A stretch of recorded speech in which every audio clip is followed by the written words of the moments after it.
Very good afternoon to all. Good afternoon, background noise there.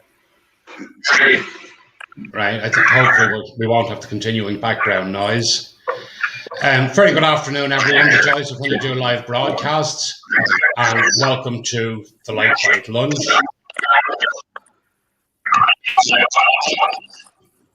Can anyone hear me there? We can hear you, Rory. There's just some fees coming through. Yeah. Apologies to everyone that's watching if you're getting this feedback.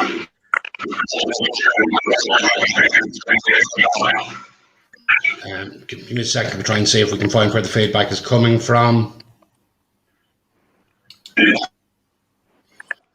No, it's still in there.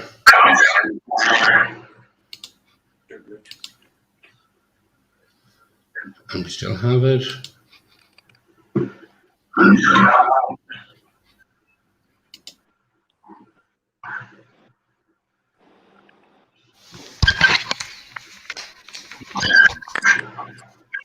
Right, we'll carry on and hopefully we'll manage to make it work. I'm not sure what's causing the feedback, but it's really not pleasant. But I'm delighted to welcome our guests today. As you see on the screen there, we have Edgar Kirby from the Kirby School of Dance. We have Emma Jane Rushworth, who's a wonderful sculptor. And we have Damien Kelly, who's a vehicle selection consultant. And I'm sure Damien will explain to us exactly what that actually is now in a moment. So I'm trying to give each of them a couple of minutes to tell us exactly what it is they do and that type of thing.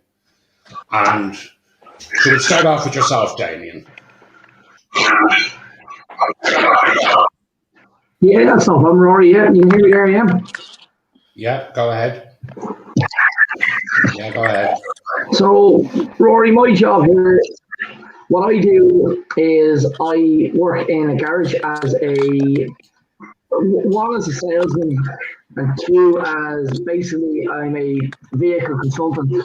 So, my main job would be finding a car, sourcing a car for a particular customer for their needs. If it was a company car that they would need for, say, putting up an awful lot of mileage from going from customer to customer to client, or if it's just for the little old woman up the road who literally is looking for a small little car to go down to the shops once a week, does 5 miles a day, is in the market for a car but wants lower tax and she thinks the diesel is her choice where it's actually not, So my job is to find cars and put people in the right type of vehicle for their daily needs, whether it be a goods vehicle, a passenger vehicle, a sports utility vehicle, anything of all those sorts I do,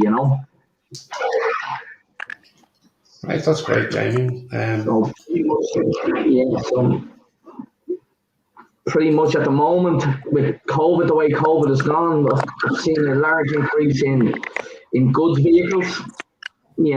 People pretty much are expanding their fleets, whereas in the private sector, sales in cheaper cars have become a lot more popular, but expensive cars, they have dried up, and that's not only down to COVID, that's down to Brexit as well, with, garages here now really can't compete with other sources of car sourcing anymore, with the levies put on with COVID from importing UK cars, which has basically hiked up the price of the cars coming from the UK and the north. So that side of the business has slowed down. So, we're looking at other avenues now for sourcing cars, whether it be through contract hire, leasing companies, main dealers, so on, Yeah, no, absolutely. I mean, we'll certainly talk about buying the cars and Brexit and how it's impacted and all that in a few minutes. Just get a quick overview. So next we'll talk to Edgar Kirby from the Kirby School of Performing Arts, and he'll tell us, I'm sure he has lots to tell us about what he does.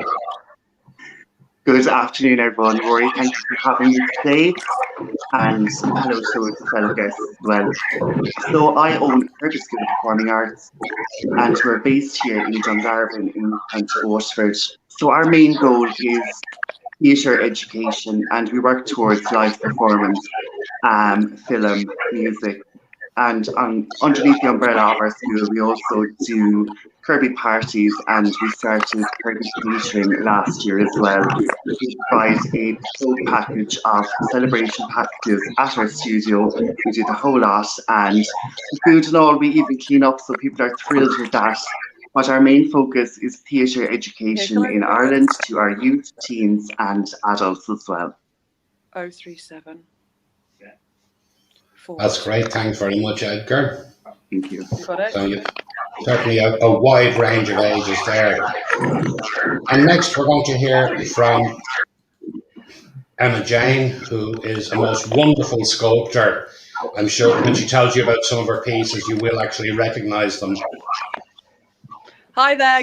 Good afternoon, everyone. Yes, delighted to be here. I make sculptures of wildlife, pheasants, foxes, hares, and numerous other things out of bronze and steel wire for the garden. So they're outdoor sculptures. I get commissioned by private and public commissions. I regularly do hares and foxes for people who commission the pieces for quite a lot of wedding anniversaries. Currently, I'm on a large commission for Laura Lynn for a memorial sculpture of a tree with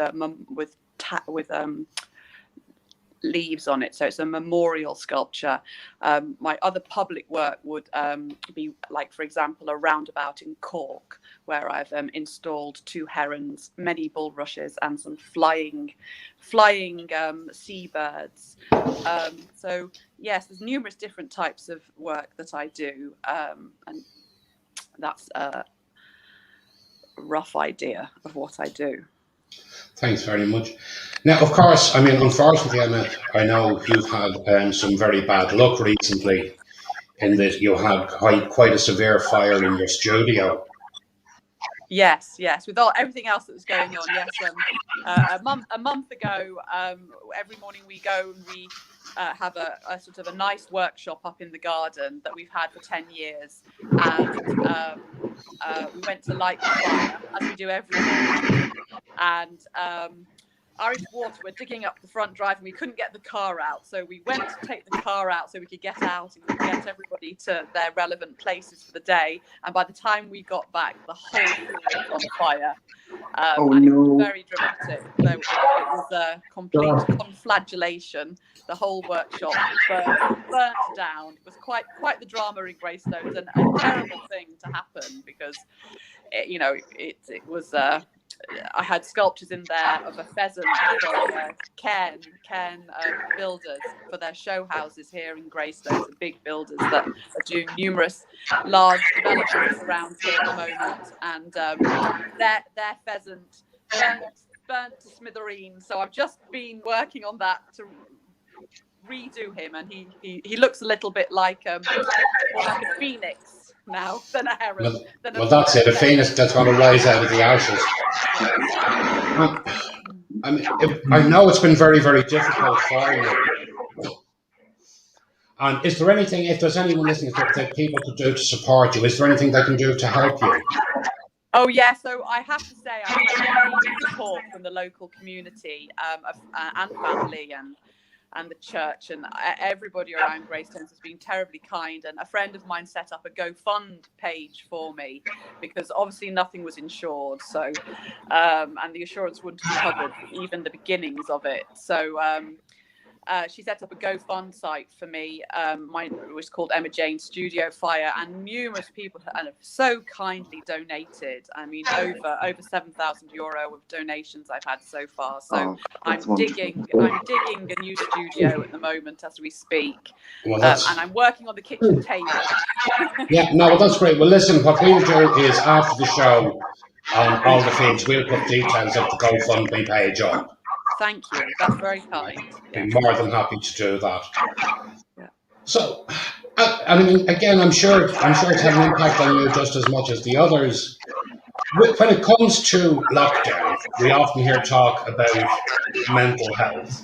Now, whether that's a case, loneliness, being stuck inside, whether that's feeling you've piled on a load of weight and getting depressed,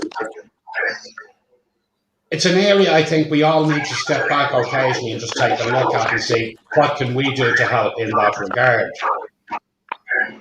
Now I know Edgar, you were doing a lot of bits and pieces with people, just trying to get them active and that type of thing during lockdown. Yeah, so for me, when the first lockdown hit last March, it was very important that firstly I kept the students going. But outside of that, what I'm seeing now, even on Facebook, is kind of people making fun of themselves, saying I've gained so much weight. And underneath there is kind of a line of truth that we may be in denial about that. And it's a reality that probably most people have gained weight, but that's due to other factors as well, between the stress and dealing with a global pandemic. You're going to turn to a bit of cake and you're going to bloody enjoy it, and I hope you do. But when it comes that time that you need to squeeze back into those bloody jeans, it's great to get active again. It's very much just start back at the basics, I think, is the most important thing. Get out 20, 30 minutes a day, even for a light walk to begin with, just to keep the mind healthy. The most important thing really is your mind. The rest will follow, I think, if you get your mind right. So in terms of our school, with the classes, we kept them going from last March all the way up to December, which, as you can imagine, was an absolutely huge task. We were pumping out over 30 classes a week, and each one was taking 3 to 4 hours to both film, edit, upload, and then, of course, spread them out to students. Another thing that I actually did, because people couldn't see each other, was wishes of love. So I started this little idea where we'd edit videos from students or anyone in the public that wanted one to give to their family for birthdays, anniversaries, because they couldn't meet up in person, and they were really, really lovely and really appreciated. And in the end, I think we did about 400, so it was a huge success. But in terms of mental health, people really have been challenged during this time. Lean on your support system, talk to your family, talk to your friends, is the most important thing. I found, and I'm sure Emma, Damien, yourself, or you have probably found that you're reconnecting with people again that you may not have talked to in years. And it's a great time to kind of reevaluate and look at what we have been doing and how we can change things for the better. Yeah, absolutely. And I think a very big factor in it is don't start blaming yourself that you've let yourself gain a bit of weight. 100%. This type of thing. I think it's so important to forget about what's happened, look at moving forward. How can you better things going forward? That's it. Right? It's just about trying to be healthy. It's not even about your size or your weight. Try to be healthy, eat the rainbow, and drink plenty of water. Water is my best friend. Love it. Absolutely. And what about yourself, Damien? You're sitting there very quietly. How has lockdown been for you? Just take it all in, Rory. Just take it all in. Yeah, like in a way, like the last year has been, it's been very, very, for work-wise, it's been very, very good. I didn't think I'd be saying that, like when the first lockdown came. I didn't think when we were letting people off in work that they would be, that I would be so busy selling cars, like I thought we'd go from selling maybe 40 a month, maybe down to 5 to 10, whereas we've gone from selling 30 to 40 a month up to 50 and 60 and 70 a month, So that way it's been very, very good. But the bad side of it is when, you can't see your family, you can't see your son, stuff like that, friends, there's not much to do. That's very, very hard for my mental health, And the mental health side that has been affected. It's been tough, I caught COVID, then I did in January, and being stuck in the house for a full 2 weeks. that what most people have been doing, has been just absolute torture, and it's very, very hard on people. But like what's in there, like there's certainly light at the end of the tunnel, like more things out of this, like there's so much more to do, with walks and parks and places like that. Now you can go to these places, like I would have never ever gone. Like even though I live in an area, I would have never walked to see from much. Whereas I do it all the time now. It's great to get out in the evening for a nice walk for an hour, 2 hour walk. Stuff I would have never done. Even the stuff like stuff with my son. Going for bike rides and stuff. I'd have never done that before. I'd always went somewhere. To a swimming place or play a game of hurling or something, I'd have never. So like good things will come out of this, and people's life will change. And for the better, I think, in some aspects of it, you don't need all these fancy things in life, that people think you do, you just don't, And on the talk of fancy things then, everyone had grave concerns that after Brexit, the price of cars was going to go through the roof because trying to import them and whatnot wasn't as such an easy task anymore. How are you finding it in the industry itself?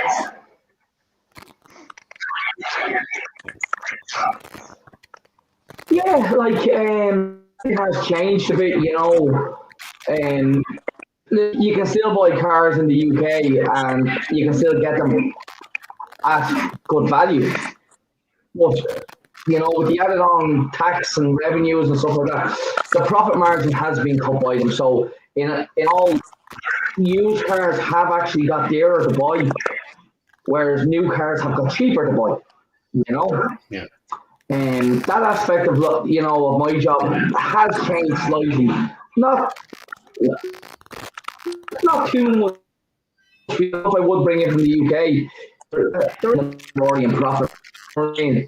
But I can see why the used car market has gone up in price, because price is dictated now from the UK market. So people like retailers are putting up their prices to basically take the fall, the shortcomings on the actual increase in revenue from the government, Yeah, and has there been a big swing towards if you were to buy a practical from there has, Rory, but again, like, people, like it's no good for someone like yourself, Rory, that's doing some kilometers a week. It won't work for someone like you, Like hybrid and electric will work for people that are to a radius of probably 30 to 50 kilometers a day, Whereas people still need diesel cars if they're living in Navan, they're living in Cavan, they're living in Leitrim to come to Dublin to work every day, It just physically won't work for them, Yeah. And like electric has taken a huge leap in hybrid, like in the last 18 months, for the normal Joe Soap that lives in the city that does 10,000 kilometers a year or just outside the city and they're commuting in there to work on a very short distance. They're ideal for that, But unfortunately for the person who's doing 1,000 kilometers, it just don't work.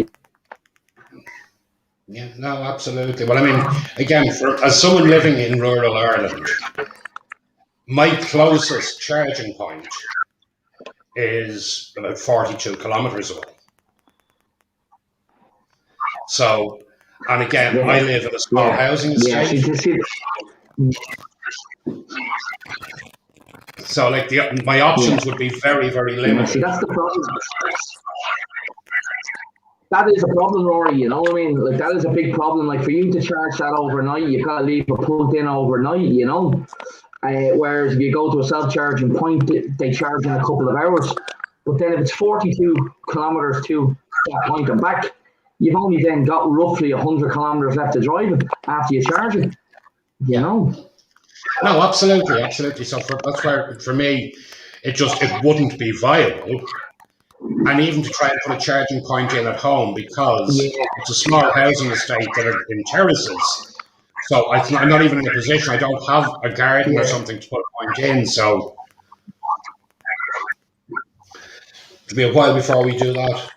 Now, Rory, it's like a time will come, Rory, where you will be able to get one of these electric cars that will do 700 or 800 kilometers. Like they're working on them at the moment. Like Renault, they're hoping to take one out next year, which was roughly, I think it's getting charged to nearly 420 kilometers. You know, so like it's only a matter of time.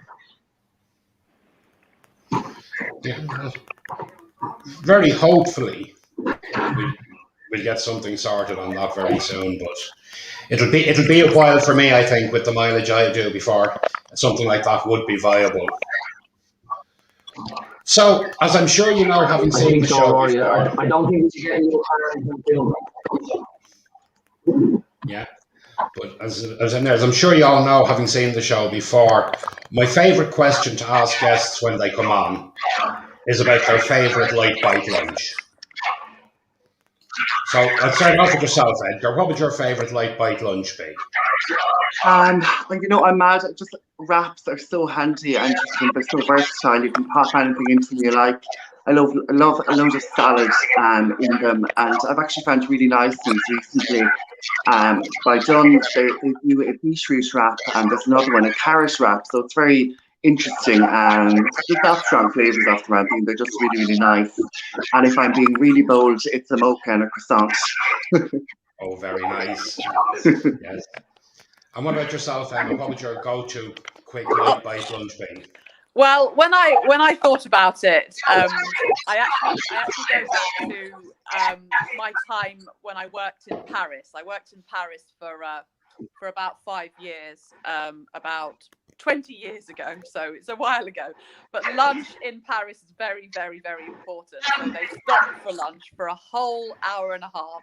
And I used to toddle up to this lovely little bistro cafe in the centre of Paris and eat Margaret de Canard with foie gras or something with so duck and raspberry sauce with little garlic potatoes. That would be and a half a glass of white wine. Very luxurious. Yeah, very luxurious. But that's the lunch that I remember, that I very much remember in my life. Absolutely. Now I'd be lucky if I can grab a takeaway sushi. And what about yourself, Damien? What would your go-to be? Rory, I'm very, very simple. I just go for a bowl of soup. A bowl of soup does me. That's pretty much all I'd ever eat for lunch. Not luxurious of me at all. No, it's just a standard bowl of soup. I live to eat, not eat to live. Yeah. Well, you'd never think to look at people I love food so much I never eat anything else.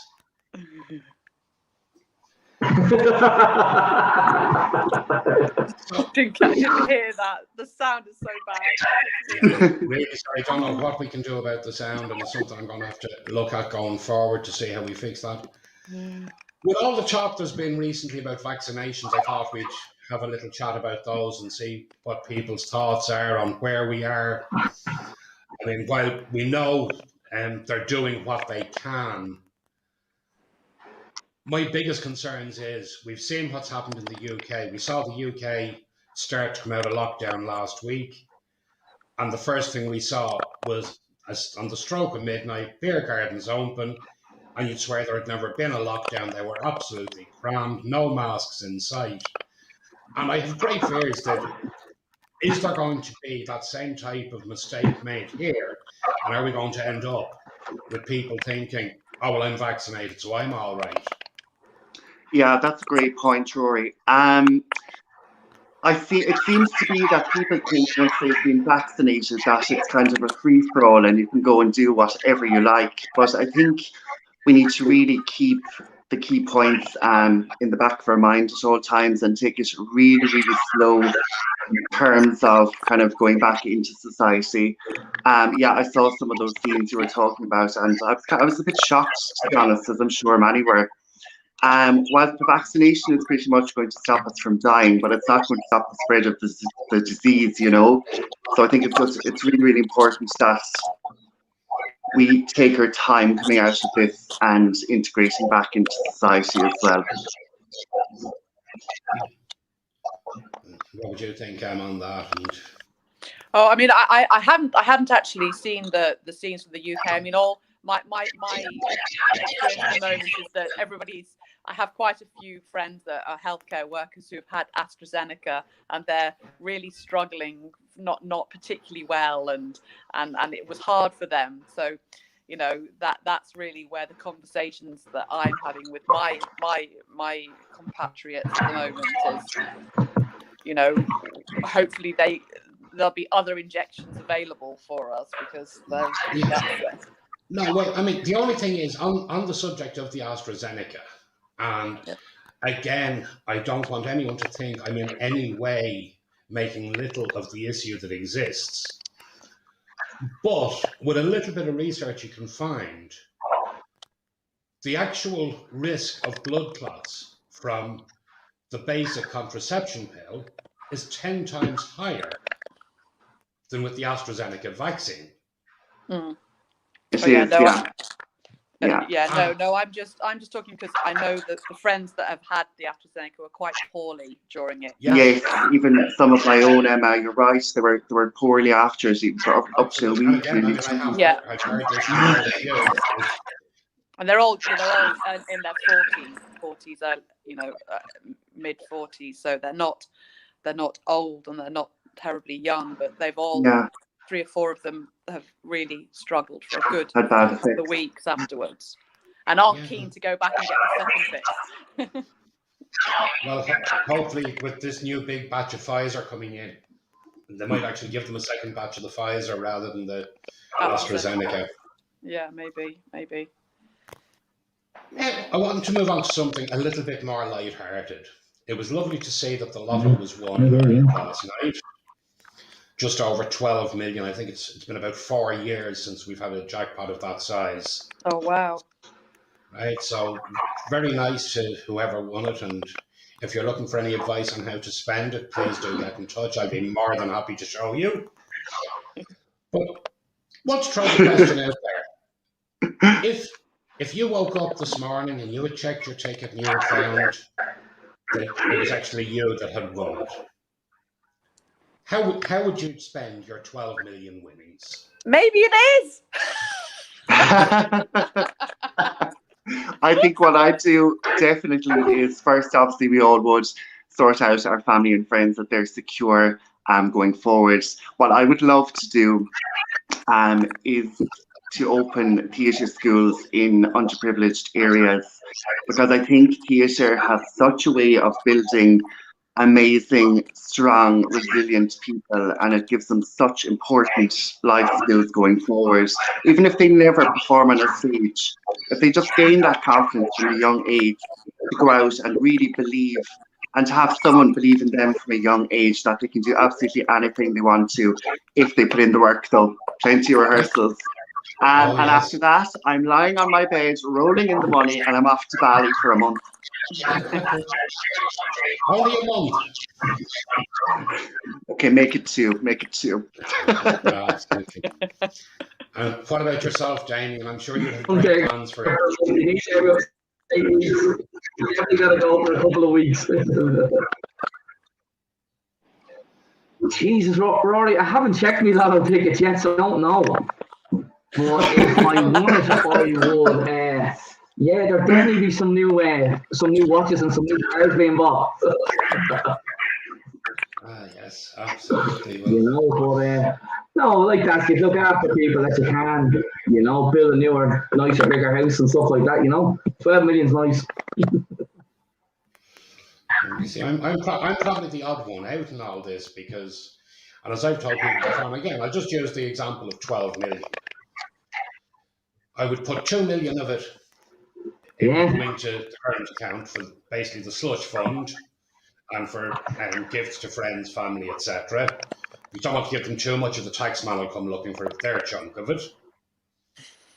And after that, with the other 10 million, I would put 5 million of it into a long-term government bond, with it giving a yield of 10% per year over 10 years, which means at the end of the 10 years, you're getting your 10 million back on your 5 million investment. And with the other 5 million, first of all, I would go to the bank and I wouldn't buy a house. I'd get the bank to buy me a house. and let the interest on the 5 million pay the mortgage. And then I would take a portion of that 5 million and invest in prize bonds. Your money is guaranteed and you'd still have a nice return coming back off it that way. So you'll get the nice house out of it, the mortgage being paid by the interest on your earnings, and you still have your main lump sum. I'm taking notes to go to Rory if I ever win the lotto. As I said, Yes. come and have a You chat get with him me to there. help you. That's There are not. a number He'll of help me ways. spend. No, Rory. There are a number of ways that are available that you can hold on to your lump sum. Because remember, when you have that sort of money to put into a bank, they will do whatever they can to persuade you to bank your money with them. Now, at this moment in time, not so much with negative equity or negative interest rates and that type of thing. But if it's a bank that are looking at doing a large lending portfolio, well, then they need to have money there to lend out. So there is absolutely ways and means to do it. So, Edgar, looking to the future, what are your plans going forward, do you think? So immediately we were rehearsing Aladdin the musical, absolutely stunning musical, and so we'll be getting straight back into that once we're back. But in the kind of medium long term, we have started expansion of the business into other areas in West Waterford. So that has obviously been put on hold. So we're hoping to open in 3 or 4 other locations as well. So that's kind of the longer term goal, and getting all of our students back to the studio is the immediate one for us. Absolutely, and I'm fairly sure I have a good idea what yours would be, Emma, but what's your plans for the future? Oh well, I have to build a new workshop. I have around about €50,000 worth of commissions to make. Because lockdown has made everybody spend a lot of time looking at their garden. So I keep getting commissions in, and which is fantastic and is a wonderful position to be in. Because I can't make them fast enough, but I'm working on that. Definitely. Wonderful complaint. I love it. Yes, it is, isn't it? Wonderful. And of course, Emma, if anyone watching is looking to get a piece off you, you don't have any problem taking more commissions on? Well, at the moment, I'm just explaining to people that it's around about a 6-month wait. And sometimes people don't like to wait, but generally people are accepting of it because, you know, I think I've lost about 2 months, I'd say, from the workshop. And then I had a good 2 months of work before the fire. And then this is the time of the year when everybody looks at their gardens and thinks, oh, and then family occasions arrive. So it's about 6 months waiting time at the moment. So yeah. Another way to spend some of your winnings, Damien. Yes, you can buy a sculpture. That's it, yeah. I can't do a car though. No. So I what could about try. yourself, Damien? What are your plans over the future?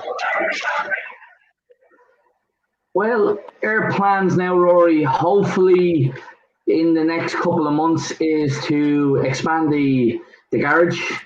We're hoping to put a new service in and a new valet at the site behind us. And that will open up the original area for to stock more cars and keep more goods vehicles and stuff like that on site, you know. Yeah. Oh, certainly, it's all happening going Hopefully forward. that should all be done before the next summer. Yeah, hopefully. Yeah, that's good.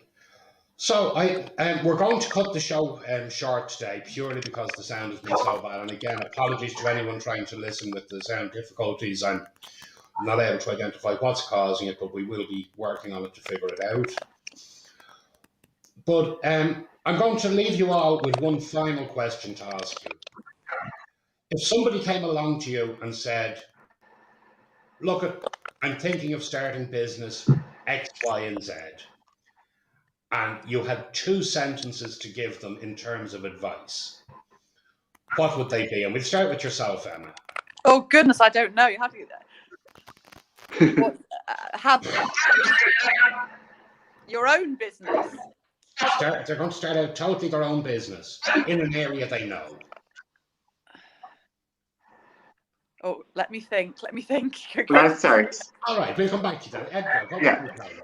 So for me, first things, make sure you have a solid, thought through plan.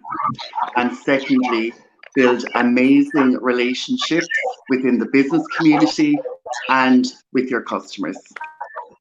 Yeah, absolutely. Damien, what would you say to them?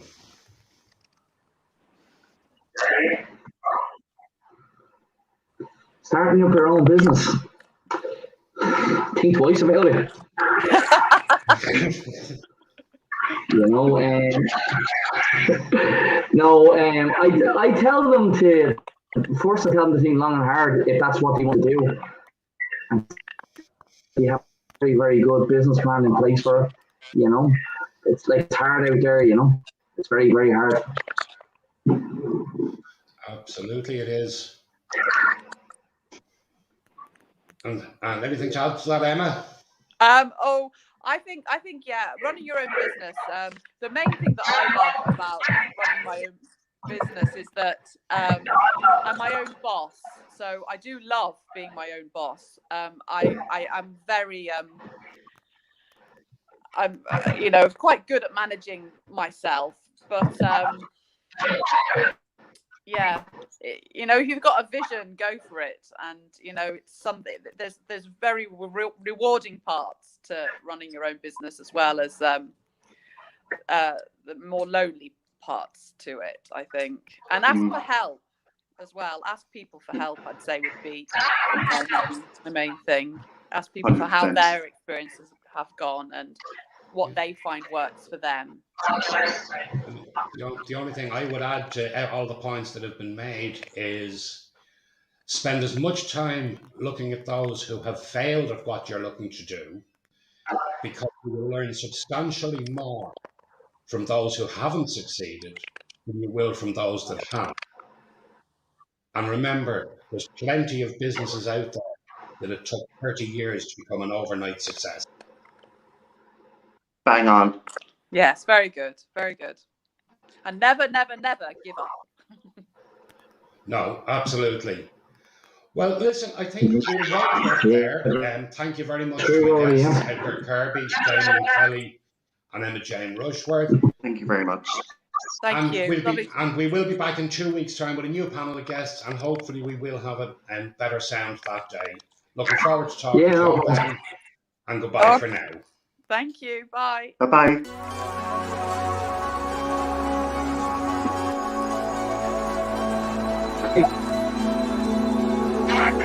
Look out yourself, guys.